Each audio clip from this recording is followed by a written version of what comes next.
আসসালামু আলাইকুম।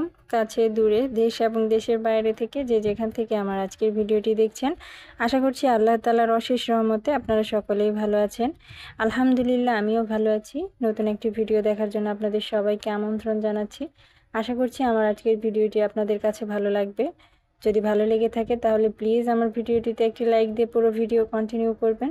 আপনার একটা লাইক আমার ভিডিওটিকে আরও অনেকের কাছে পৌঁছে দিতে সাহায্য করবে। তো আজকে সকালে ঘুম থেকে উঠেই দেখি বৃষ্টি দেখে মনটা খুব ভালো হয়ে গেল।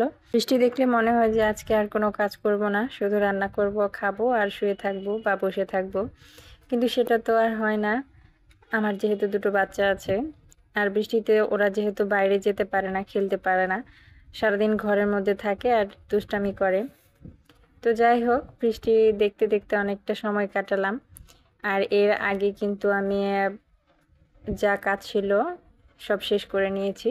আর এরপরে আমি সকালে আজকে কি রান্না করব সেটা চিন্তা ভাবনা করেই এই সব কিছু কেটে ধুয়ে পরিষ্কার করে সেদ্ধ করে নিলাম। আজকে সব হাতে মাখা ভর্তা করব, বাঙালির পছন্দের খাবার ভর্তা ভাত।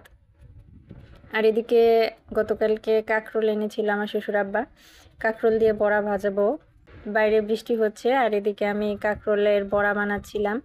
আমি চালের গুঁড়ি দিয়ে বানিয়ে নিয়েছি। বড়াগুলো খেতে খুবই মজা লেগেছে, একবার একদম মচমচে হয়েছে বড়াগুলো। তো ভর্তা ভাত দিয়ে একটু ভাজা টাইপের কিছু হলে কিন্তু ভাত খেতে খুবই ভালো লাগে। আর আজকে পটল ভর্তা আমি হাতে মেখেই করব, এই জন্য পটলের খোসাগুলো আমি ফেলে দিয়ে পটলটাকে সেদ্ধ করে নিয়েছি। তো মাঝে মাঝে কিন্তু হাতে মেখেও ভর্তা খেতে খুব মজা লাগে। তো এই তো আজকে সকালের এই ছিল আমার খাবারের আয়োজন, ভর্তা। আর এদিকে খাবার দাবার শেষ করার পরে আমার শ্বশুর আব্বা বাজার থেকে মাছ নিয়ে এসেছে। দুটো রুই মাছ এনেছে আর কিছু চিংড়ি মাছ এনেছে। চিংড়ি মাছ আমার বড় মেয়ে খেতে চেয়েছে। আমার বড় মেয়ের কাছে চিংড়ি মাছ খুবই পছন্দের। আমি বটি দিয়ে চিংড়ি মাছ কাটতে বসেছি, কি হাস্যকর ব্যাপার তাই না?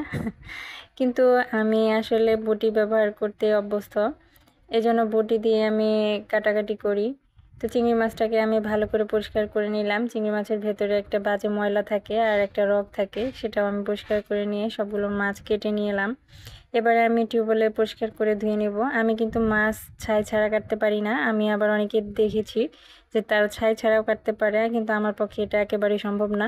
তো এই জন্যে আমি মাছটাকে ভালো করে ঘষে ঘষে পরিষ্কার করে নিলাম।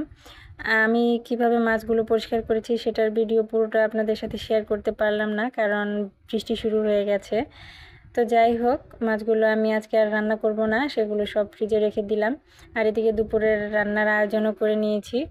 আজকে হাঁসের মাংস রান্না করব, মুরগির মাংস রান্না করব আর ডিম রান্না করব। তো হাঁসের মাংসটাকে আমি মাখিয়ে নিব। তো এই জন্য আমি দারচিনি, এলাচ, লবঙ্গ, গোলমরিচ আর তেজপাতা দিয়ে দিলাম। এরপরে কিছু মোটা মোটা করে পেঁয়াজ কেটেছিলাম, পেঁয়াজগুলো দিয়ে দিলাম। এরপরে 2 চামচ রসুন বাটা দিয়ে দিলাম। এরপরে দিয়ে দিলাম 2 চামচ আদা বাটা দিয়ে, এরপর পরিমাণ মতো হলুদের গুঁড়ো, মরিচের গুঁড়ো দিয়ে দিলাম। এরপরে দিয়ে দেব পরিমাণ মতো ধনিয়া গুঁড়ো, দিয়ে দিলাম অল্প পরিমাণে গরম মশলার গুঁড়ো আর পরিমাণ মতো লবণ দিয়ে দিলাম। 1 চামচের মতো জিরা গুঁড়ো দিয়ে এখন আমি মশলাটাকে মাংসের সাথে ভালো করে মাখিয়ে নেব। এক একজনের রান্নাবান্নার ধরন এক এক রকম, এক একজন এক একভাবে রান্না করে। তবে সেটা কিন্তু বড় কথা না, কে কীভাবে রান্না বান্না করলো সেটা আসল কথা না। আসল কথা হচ্ছে যে রান্নাটা দেখতে কেমন হয়েছে আর খেতে কেমন হয়েছে, সেটাই হলো বড় কথা। তো যাই হোক, আমি এবারে মাংসটাকে ভালো করে মাখিয়ে নেওয়ার পরে এখন চুলা ধরিয়ে কড়াইয়ে তেল দিয়ে দিলাম। তেল দিয়ে এখন আমি কিছু পেঁয়াজ কুচি দিয়ে দিব। পেঁয়াজ কুচিটাকে আমি বাদামি করে ভেজে নিব। আমি প্রায় রান্নাতেই পেঁয়াজটাকে বাদামি করে ভেজে নিই, এতে করে তরকারি থেকে একটা সুন্দর ঘ্রাণ বের হয় আর তরকারির কালারটাও একটু সুন্দর হয়। তো এই পর্যায়ে আমি মাংসটা দিয়ে দিলাম, দিয়ে এখন এটাকে ঢেকে কিছুক্ষণ রান্না করব। এই তো মাংস থেকে অনেকটা পানি বের হয়ে গেছে, আর এই পানিতেই আমি হাঁসের মাংসটাকে ভালো করে কষিয়ে নিব। আমি চুলার আঁচটাকে মিডিয়াম করে দিয়ে রান্নাটা করে নিব। আমার আজকের ভিডিওটি যদি আপনাদের কাছে ভালো লেগে থাকে তাহলে প্লিজ ভিডিওটিতে একটি লাইক দিতে ভুলবেন না। আর আপনি যদি আমার চ্যানেলে নতুন হয়ে থাকেন তাহলে আমার চ্যানেলটিকে সাবস্ক্রাইব করে রাখতে পারেন। সাবস্ক্রাইব করে পাশে থাকা বেল বাটনের অল অপশনটিতে প্রেস করে রাখতে পারেন, এতে আমি নতুন কোনো ভিডিও দেওয়ার সাথে সাথে আপনার কাছে পৌঁছে যাবে। আর আপনি যদি ফেসবুক থেকে আমার ভিডিওটি দেখে থাকেন, আপনি চাইলে আমার পেজটিকে ফলো দিয়ে রাখতে পারেন। আর আপনি যদি কাজটি করে থেকে থাকেন আপনাকে অসংখ্য ধন্যবাদ। তো এইদিকে আমি মাংসটাকে কষাতে দিয়ে আমি আলু আর ডিমটাকে সেদ্ধ করে নিলাম। আর এই পর্যায়ে আমার মাংসটাও কষানো হয়ে গেছে। এই পর্যায়ে আমি গরম পানি দিয়ে দিলাম, দিয়ে এখন এটাকে আমি বেশ কিছুক্ষণ রান্না করব। তো গত ভিডিওতে আমি মহিষের মাংস রান্না করেছিলাম, আর আমি বলেছিলাম যে মহিষের মাংস আমার কোন আপুরা খান আমাকে অবশ্যই কমেন্টস করে জানাবেন। তো আমার অনেক ভালোবাসার আপুরা আমাকে বলেছেন, কেউ কেউ বলেছেন যে মহিষের মাংস তারা খান না, আবার কেউ কেউ বলেছেন যে আপু আপনার মহিষের মাংস রান্নাটা অসাধারণ হয়েছে। তো এই সমস্ত কমেন্টস পড়লে কিন্তু খুব ভালো লাগে। এরকম আরও অনেক আপু ভাইয়ারা আছেন যারা কিনা ভালোবেসে আমার সব ভিডিওগুলো দেখেছেন, আবার অনেকেই আমার এক ভিডিও বারবার দেখেছেন আর সুন্দর সুন্দর কমেন্টস করেছেন। আপনাদের এসব ভালোবাসা, আপনাদের এসব কমেন্টস আমি মুখে বলে বোঝাতে পারবো না। আমি এজন্য আপনাদের কাছে খুবই কৃতজ্ঞ। এই প্ল্যাটফর্মে আমি একদমই নতুন, আর এই সম্পর্কে আমার খুব একটা ধারণাও নেই। তবুও আমার মতো একটা সাধারণ মানুষকে আপনারা যে এত এত ভালোবাসা দিয়েছেন, এটাই আমার কাছে অনেক।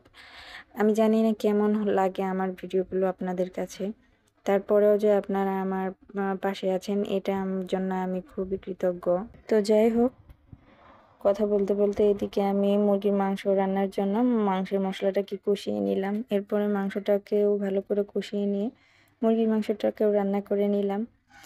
এরপরে রান্নাবান্না শেষ করে বাচ্চাদের গোসল করিয়েছি, নিজে গোসল করেছি। এরপরে ঘরটাকে একটু গুছিয়ে নিয়েছি। আমি ঘরটাকে দুপুরের দিকেই গুছিয়ে নিই, কারণ দেখা যায় যে আপনাদের ভাইয়া শুয়ে থাকে প্রায় 11টা-12টা পর্যন্ত। তো তখন তো আর আমার ঘরটা পরিষ্কার করা হয়ে ওঠে না। এর জন্য রান্নাবান্না শেষ করে গোসল করে আমি ঘরটাকে গুছাই। তো এদিকে ওয়ার্ড্রপটা একটু পরিষ্কার করে নিচ্ছিলাম আর কি।